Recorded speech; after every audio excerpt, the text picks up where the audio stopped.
You don't have to take a program like the MBSR to become mindful. It's innate. We all have the natural capacity to be aware in the present moment.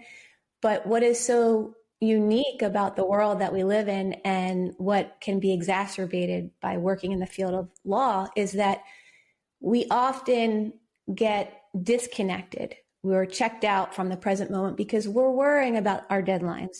We're worrying about how a trial is going to end up, or if we're going to screw up in oral argument. Or on the flip side, we are caught in loops of the past where we feel like we should have done something, or, oh, I could have said that differently.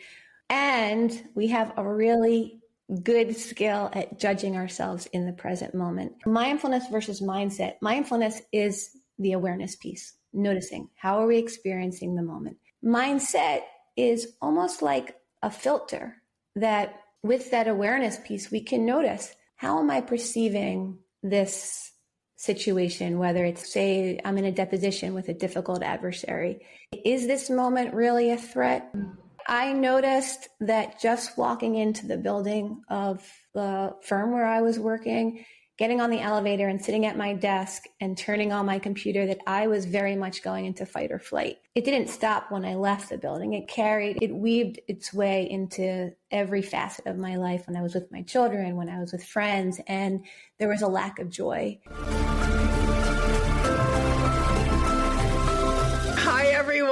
Welcome. I hope you're here. Thank you so much, Courtney. Coming from someone with a specialty in mindfulness based stress reduction, I appreciate that. You demonstrated your innate mindfulness skills. I was like breathing. I was like saying some little prayers. I was like, this little thing here. It's like, I'm positive it's very woo-woo. So anyone out there who's like opposed to the woo-woo, just close your ears for a second. I'm positively expecting great results. No matter what I see in front of me, the universe is arranging itself for my best interest right now. So I did a little of that while I was trying to breathe deeply. Hey, it worked. It was powerful stuff. For sure. We had some technical help from my assistant, Christina, so thank you. Courtney, it's so delightful to be here with you. Big welcome to this conversation between Courtney and I about relief for lawyers. So Courtney, why don't you just take a moment and introduce yourself? I'll take a couple of deep breaths. Maybe we'll do a little grounding exercise. It never hurts. I can guide us in a 3-minute mindfulness practice, but this 3 relaxing sighs studies show that an informal way to incline ourselves in the direction of more calm and ease and less reactivity is just taking 3 relaxing sighs. I did 3. Would you be willing to go ahead and introduce yourself? I'll take maybe 1 or 2 more sighs. And for anyone watching and listening along, big welcome, and invite you to take some sighs with me while Courtney introduces herself. Sure. So in addition to being an attorney, I am a wife, a mom of 3 active young boys, and I'm also a mindfulness teacher. And it was actually my own stress and anxiety with the work that I did as a litigator that became my path to mindfulness. So now I support other attorneys with how to reduce stress, anxiety, how to enhance focus, find more ease and joy, not only in the work that we do as attorneys, but in our lives. Beautiful. And I'll introduce myself. And then Courtney, why don't you kick us off with some questions for me, and then I'll ask you some questions. If you're listening to this on either Courtney or my podcast, also big welcome to that. My name is Elena Deutsch, and the summer of 2016, I had been working with lawyers and coaching lawyers for years. I'm not an attorney myself, but my father was one, and he had lost his way ethically. I always thought I would be a lawyer like him, but his experience definitely pointed me in a different direction. I went into public health and consulting and coaching. And in the summer of 2016, I was looking for a change, and I didn't want to keep going in the same direction in my business that I was in previously. And the idea for women interested in leaving law really descended upon me at 5:30 in the morning. It was shaking me out of bed and making me write on a piece of paper to essentially like love letters to all the women lawyers I was working with who were giving up their time, their energy, their life force, their sleep, their vacations, their friends' weddings, bridal showers, they're to the billable hour and to work. And the words women interested in leaving law came out of my pen. And I added in the word big law because I was then working with a lot of women in big law. But since that time, I pivoted and I started Will officially in the summer of 2017. I did a pilot. 2018, I officially launched, and I'm honored to help women lawyers who feel stuck, who feel trapped, who feel unhappy, Courtney, like you described to me, like hitting a wall, don't know what else you could do, afraid to give up the identity, the prestige, the pay, but knowing in your soul there's something else you've got to do, or you just know you can't keep going on like this and you don't know how to make a change. Thank you for that really great introduction. Your work is so very much needed. I could have greatly benefited from you and what it is you do years and years ago when I was very much feeling stuck. And what I love about your work is that while it's called Women Interested in Leaving the Law, I know just from our conversations alone and from following your post on LinkedIn, that your work goes so much deeper than leaving. And that really resonated for me because I was at a point in the 2 decades that I worked as a litigator, at about the halfway point, I was feeling as though I had to run, that I had to get away. I was desperate to find some ease. And those feelings didn't necessarily mean that I needed to leave the practice. There were a lot of pieces of the work that I did as a litigator that I really appreciated, that it complemented my interest, and I love to be challenged. But you help women to identify whether they need a career shift or maybe more of a mindset shift, which was very much what I needed at that point in time. So can you talk about this and what you've seen when women actually allow themselves to slow down, to pause, to turn in, and to reevaluate how they're relating to their work as an attorney? It's such a beautiful question. Thank you. Because when I started this, I was surprised that actually I thought everyone was going to leave their firm or leave the practice. And what I found over the years, and I've coached over 100, probably about 120 women so far, specifically under Will, that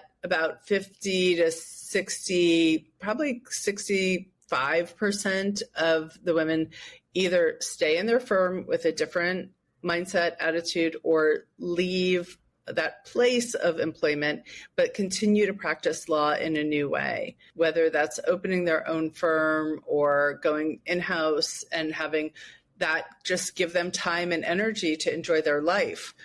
So they actually get to keep the identity, they get to keep the prestige, but they get to discover themselves and who they are. And that's powerful, to be able to rediscover who you are and to feel truer to yourself.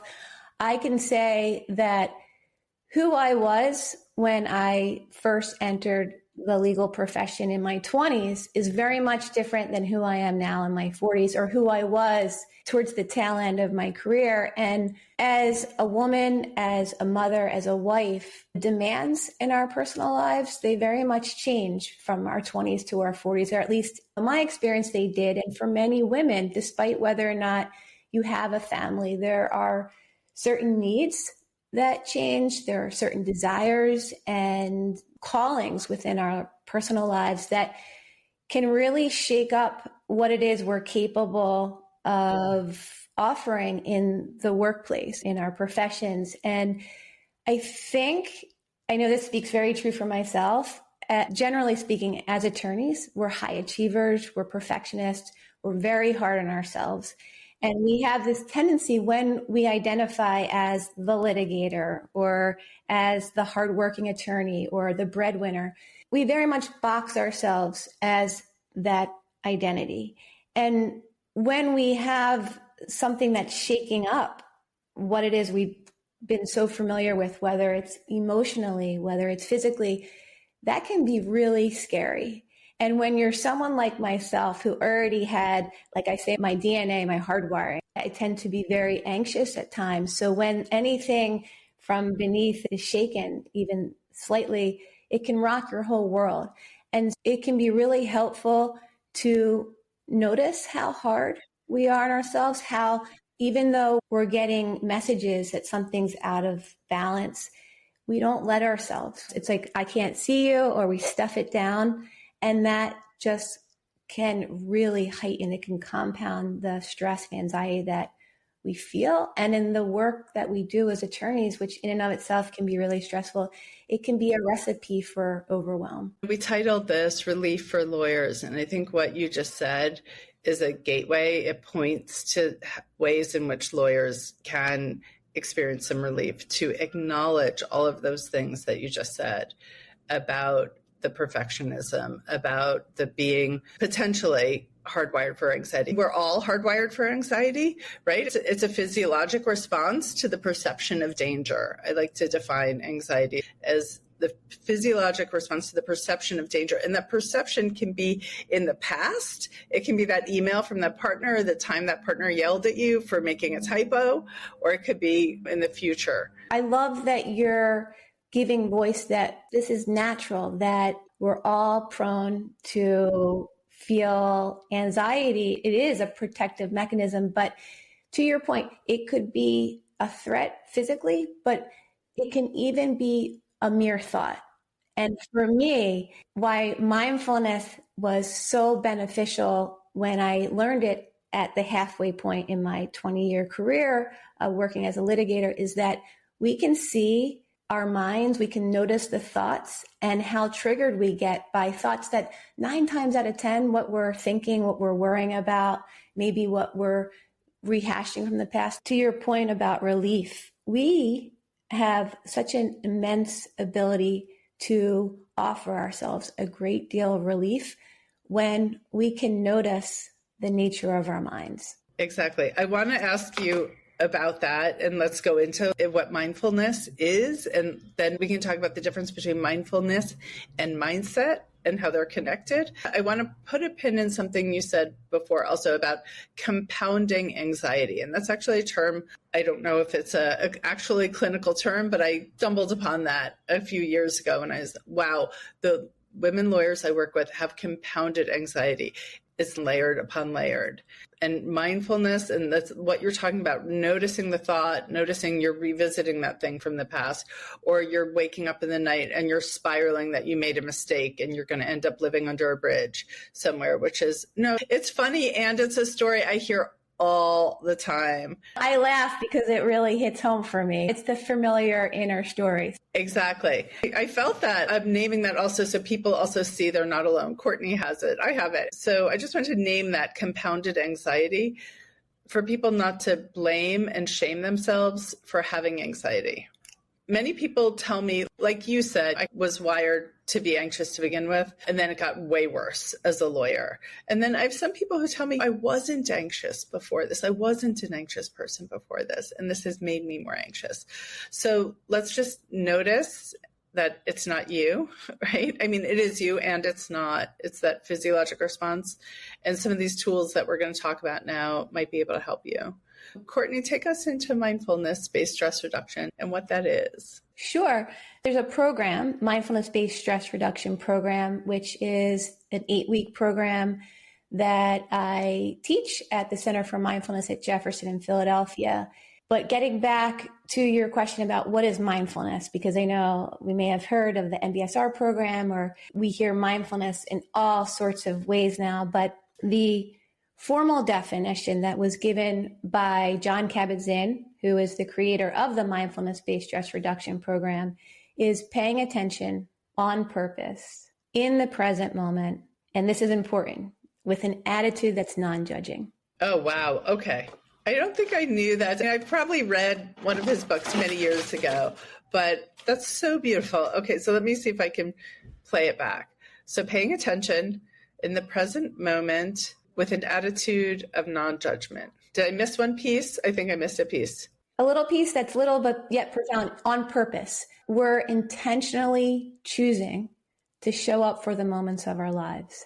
We're paying attention in the present, and the ability to notice how we're experiencing each unfolding moment is what allows us to take better care of ourselves. Just to let everyone know, You don't have to take a program like the MBSR to become mindful. It's innate. We all have the natural capacity to be aware in the present moment. But what is so unique about the world that we live in and what can be exacerbated by working in the field of law is that we often get disconnected. We're checked out from the present moment because we're worrying about our deadlines.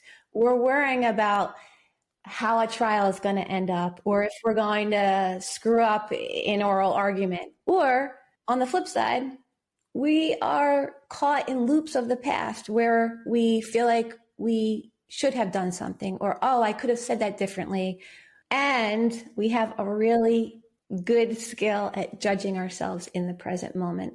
So this constant forward thinking, backward thinking, and judging in the present can leave us feeling really anxious. To your point, we compound the stress that we already maybe experience in the work that we do as an attorney.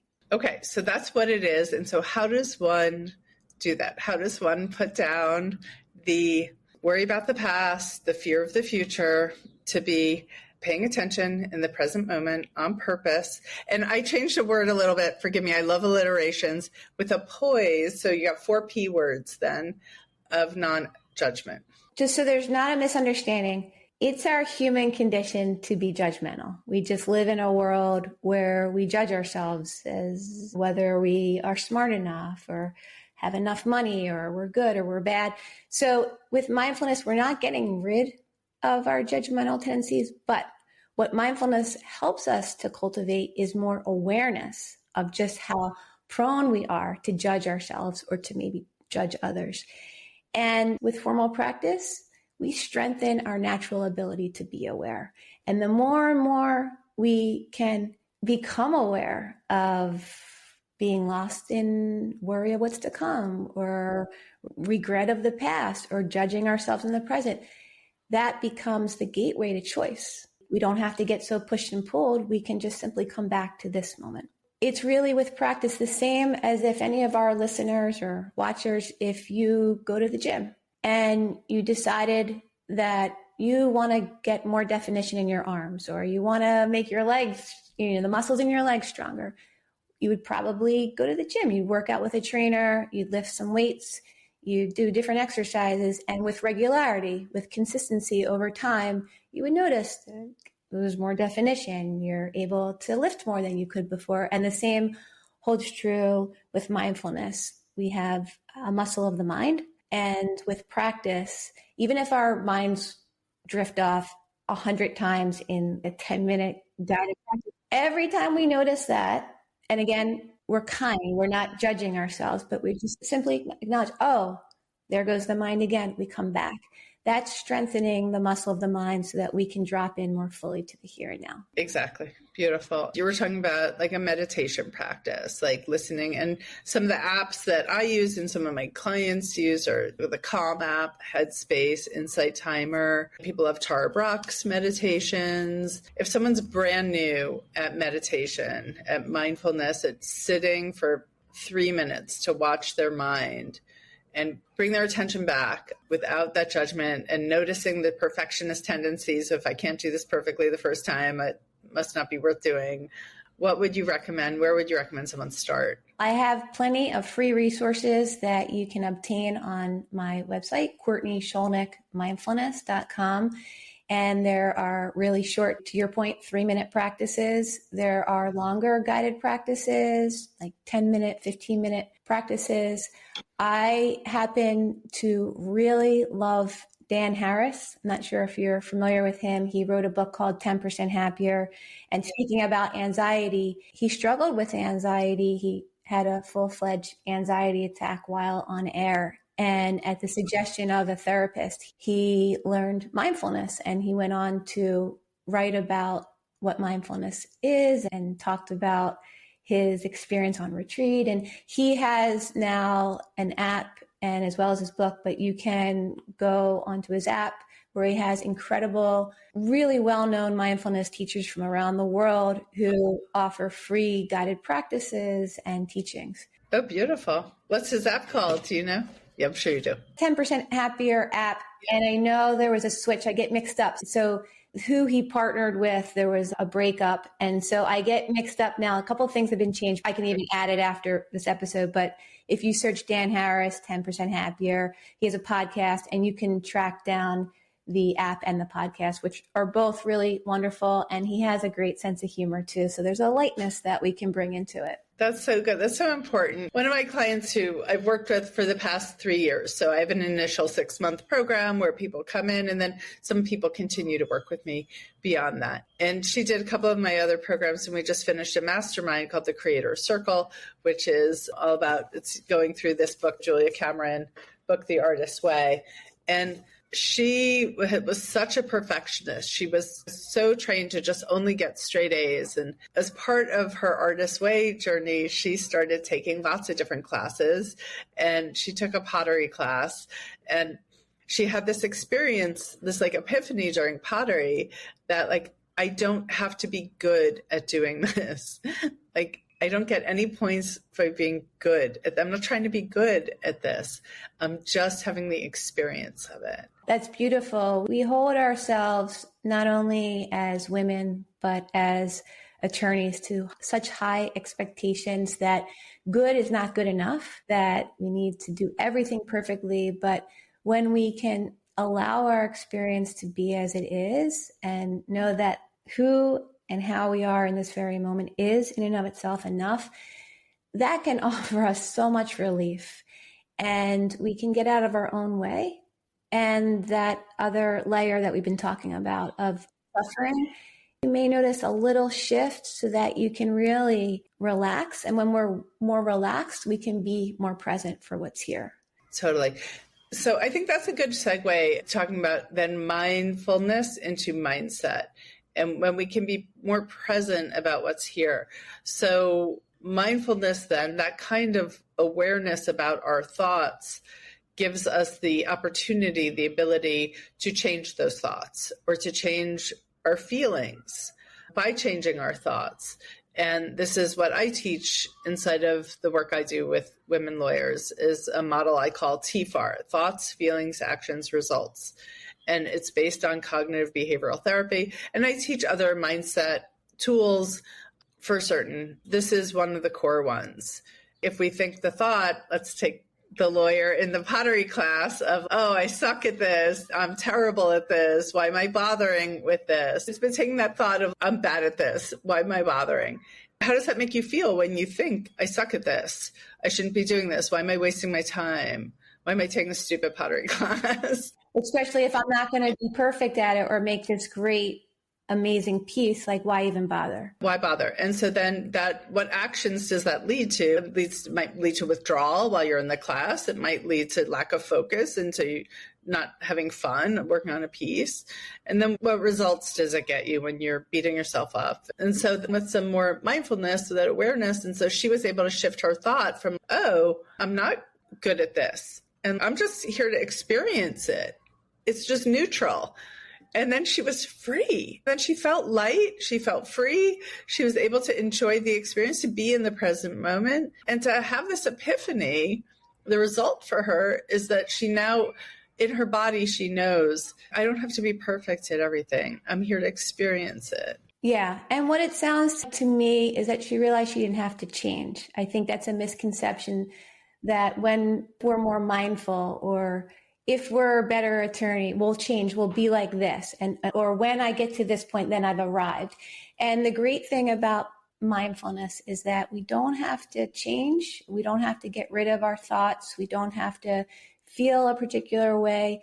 It's more about the awareness, recognizing what are we telling ourselves, what thoughts are here, how are we feeling in the body, which is a huge one. As attorneys, we spend so much time in our heads strategizing and fixing that we're often disconnected from our body. So what emotions are here? We tend to stuff those down because as attorneys, we're conditioned or often taught to be, we can't show that we're afraid or that we're anxious because we may be perceived as weak or incompetent. So we're not changing. We're not having to get rid of anxiousness. We're not having to get rid of any thoughts.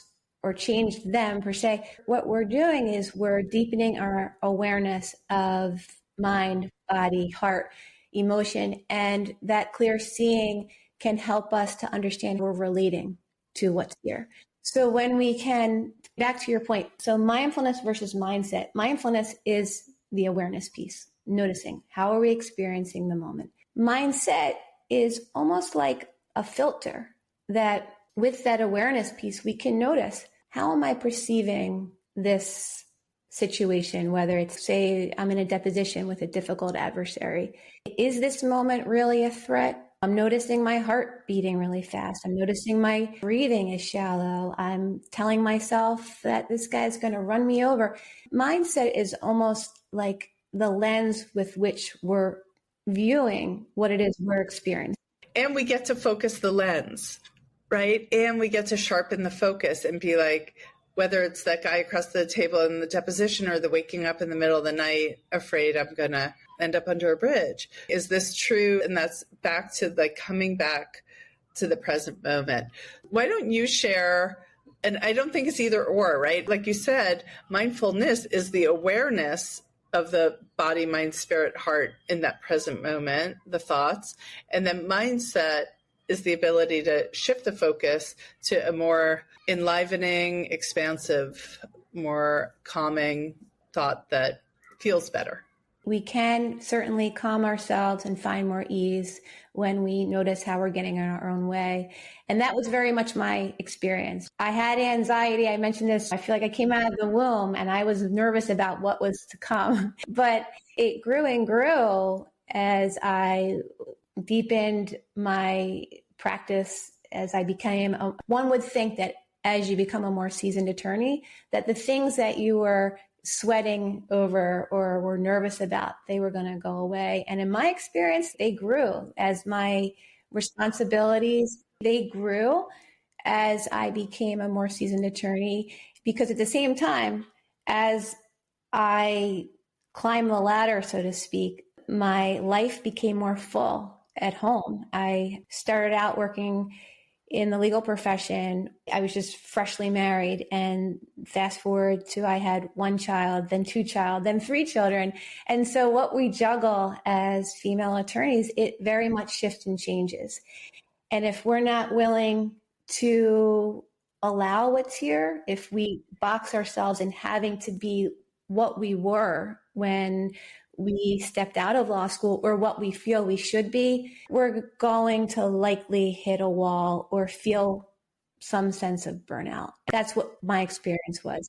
Yeah. What happened for you? And then how did you change that? Yeah. I noticed that just walking into the building of the firm where I was working, getting on the elevator and sitting at my desk and turning on my computer, that I was very much going into fight or flight. It didn't stop when I left the building. It weaved its way into every facet of my life when I was with my children, when I was with friends, and there was a lack of joy. There was a lack of relaxation. I really didn't like the way that I was feeling. I noticed when I was at home with this beautiful family of mine that I was caught up on my to-do list or worrying, did I screw something up in the office or what has to get done? And then when I was back in the office, I was feeling bad for not being present for my loved ones. This is the story I hear every day. It was just really taking away the goodness that was very much present. And it was in my work too. There was a lot of goodness that I wasn't able to appreciate because I was so in my head. And so I had been treating with a therapist for many years to better manage stress and anxiety.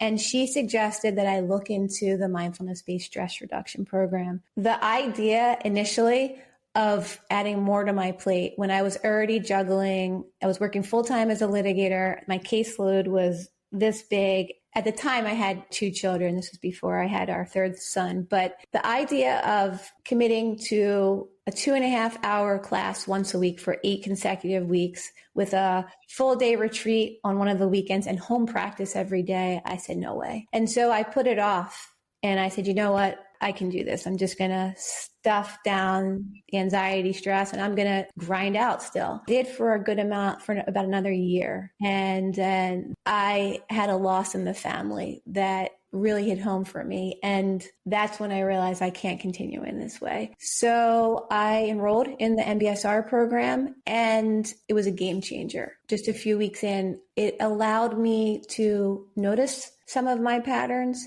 to identify how I was relating to the stressors in my life. And in many ways, my life was more stressful because here I was doing home practice each day and in this program. But I was able to understand how my mind worked. That clear seeing is what allowed me to work with my mind in more gentle ways and to notice how much we should on ourselves. Totally. I say that all the time. We should on our, yeah. Whenever I hear that word, it's like such a red flag, right? It was really in every which direction. So I was able to cut myself some slack. It bought me another 10 years doing really challenging work. And raising 3 children. And yeah, we ended up, I say he's the mindfulness baby. I think I was so stressed out and on edge. We had hit some fertility challenges with my second son, but after taking the MBSR program, I found a lot more ease. And I say he's like the mindful baby that just came along. Okay, that's so beautiful. It's not unconnected. Thank you for sharing that. I dealt with fertility issues too, but a lot of the women I work with who want to have children, when your body's in fight, flight, or freeze constantly, it's not receptive to pregnancy. This is not about blame, right? I don't want women to blame themselves. It's just a physiologic. It's not going to be as easy to get pregnant when your body's trying to protect itself on a near constant basis. Yeah, there's a lot of, I won't get into the autonomic nervous system. Our sympathetic nervous system is jacked up, and the parasympathetic, which is known to calm down, like the break. When we're in fight or flight, we're certainly like, our reproductive system is not thinking, oh, let's go. And our digestive system. All the things, irritable bowel syndrome, like skin issues, eczema, so like rashes, so many things, so many health issues are connected to this. I once spoke with a woman, she was the only woman partner at her firm, and she had 2 kids, and she said, I spend so much time going to doctors. I have all this digestive issue. And I was like, it's connected. I'm not a doctor. I'm not diagnosing you. And please talk to them about your stress and anxiety and getting some relief. Why don't you wrap up your story? And then I'd love to close out with a little practice of some kind so people get a taste of that. And I do a lot of meditation and grounding and somatic work in my work with people too, because we need both those pieces, the awareness and to come into the body and to come into calm before we can. But why don't you wrap up and tell us a little bit more about your story, and then we'll experience a little practice. Yeah, sure. After completing the foundational program, realized how supportive it was for me. I also noticed that I wasn't alone in how I was feeling. And the big part, the title or theme of our time together is relief for attorneys. And I think so often, whether we're feeling challenged in some way, whether we're noticing heightened anxiety, stress, what have you, that there are others who are feeling the same way as you are feeling.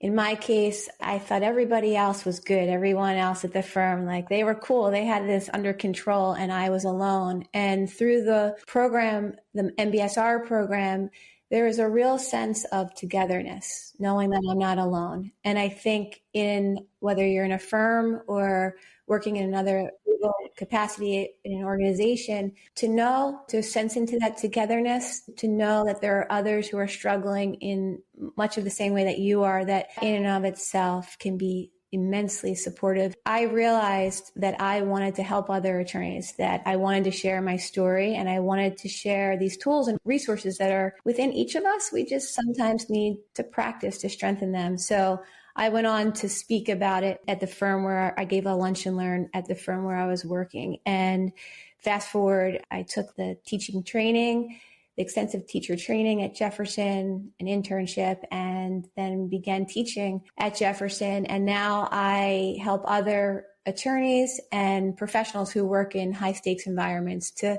reduce stress, to find more joy. And it's something that brings me, although I enjoyed helping my clients in court and comforting them along the way, I think this is really important. It's really important in the work that lawyers do. And it brings me a lot of fulfillment to share the gift of mindfulness with them. You really embody it. Like when we were struggling with the tech at the beginning, you were very calm. It's hard for me to picture you even as a stressed out litigator. Oh, trust me, I very much was, but it's the yin and the yang. I think we find ways to be with what is, but mindfulness can offer us a really incredible tool. And so you left your firm and you're no longer, are you still practicing? I'm not practicing. I left the week before Thanksgiving. I left the practice and I laugh so much. I laugh about the comment about we worry about living under a bridge, but it was a huge step for me to take. And there's that piece that what if I mess up? What if this doesn't work out? It still shows up.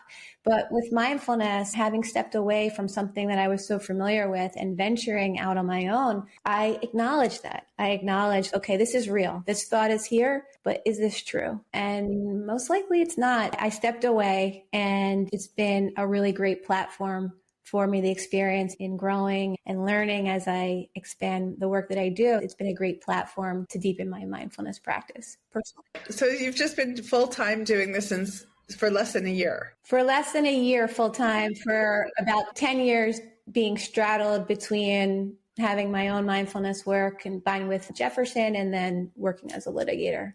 I love it. We could have a whole other conversation about entrepreneurship, lawyers becoming entrepreneurs and starting their own businesses. That's another podcast episode. I love it. Thank you so much for sharing so much of your story. And I know that breaking that isolation piece and that you were not alone. You were not the only one struggling with stress and anxiety. You're sharing your story today and you're sharing it as broadly as you are is giving people relief. So thank you. I hope so. And I just want to commend you on the work that you're doing, that holding space for attorneys to share what it is they're grappling with and letting them know that they are not alone is such a support system. And it's a pathway and a process. Like I've got a proven 4-step process that I walk people through to get clear on what they want, to see new appealing possibilities, to tap into what lights them up, to do the study and the research and the vetting so no one's making any sudden moves. Like you said, it took you 10 years. It's a big step out. And then to do this engaging in the mindset work that fuels every step of the way. Let's just each say where people can find us, and then you can close us out with a little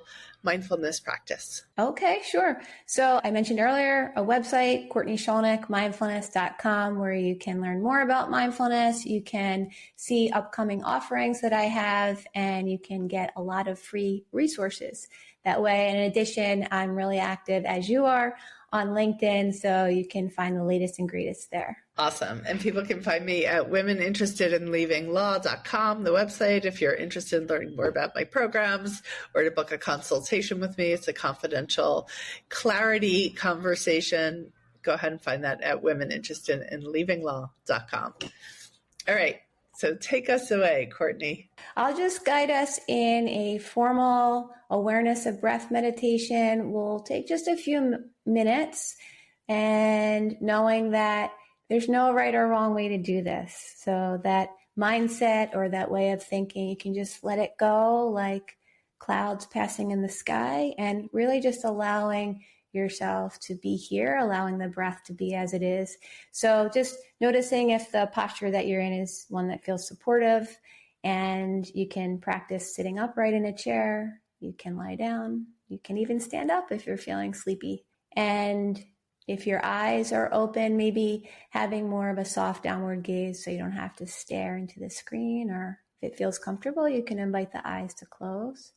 And maybe noticing sounds in your environment, maybe noticing sounds coming from our environment and not having to push away sounds, not having to get rid of thoughts, emotions, but for now, letting attention come more fully into the sense of the body, knowing that you're here because you actually feel it within the body.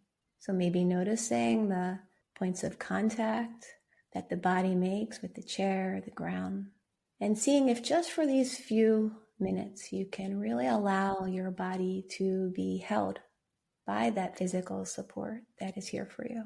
Giving yourself permission to rest, not having to think about your to-do list, not having to rehash something from earlier in the day or the week, and really giving yourself this time to simply be and to be just as you are. and feeling the body breathing with a sense of curiosity, kindness, gentleness, and as much as you're able, non-judging, seeing for yourself where the breath in this moment is most easily noticed. You might be noticing the breath in the region of the nostrils, sensing the subtle movement of air coming and going. Or maybe you're noticing the breath more easily in the region of the chest or perhaps the belly, just sensing the natural rising and falling with each cycle of breath. Remembering that you don't have to change the breath in any way. You don't have to control the breath. Just trusting the natural cycle of the breath and letting the breath be a gentle anchor for attention. Noticing if you're telling yourself if you're doing this right or wrong, and just seeing that is what allows you the choice to just let judgment come and go, not having to buy into it. And just for a few more moments, letting attention rest on the direct sensation of the breath, coming and going. Letting sounds, thoughts, mood states all be as they are. For now, letting the breath take center stage, and everything else can be more in the background of awareness. Maybe letting the next out breath carry an invitation to let go, to invite any areas of holding, tension, to soften even a fraction. And then slowly beginning to expand your attention beyond the sense of the breath, sensing the whole body here, maybe noticing clothing against the skin, temperature, the movement of air, opening to sounds. And if you've been practicing with your eyes closed, as you feel ready, gently inviting your eyes to float open and just beginning to take in your visual field, noticing colors, lights, shapes, and opening to receive the sound of the bell. And just noticing how you are, and maybe you're noticing a bit more ease, maybe a bit more presence, and remembering that maybe you're not, and knowing that's perfectly okay, that mindfulness isn't about having to reach any particular outcome or feel a particular way. It's really about noticing how we are, what's here in this moment, and that awareness is what lets us better care for ourselves. So thank you for letting me guide. That was beautiful. It's so nice. So often I'm guiding these kinds of things also, and it was really beautiful to be held by you in that experience. And there was a moment I really was just fully present with my breath. I was paying attention in the present moment on purpose with a poise of non-attachment. That's great. And remembering that even if the mind wanders off, it's not a problem. It's the nature of mind. And we just come back over and over again, back to the breath, that in and of itself. That's what strengthens the muscle. Beautiful. Let's see, each of us, maybe a final word for anyone who might be listening, watching.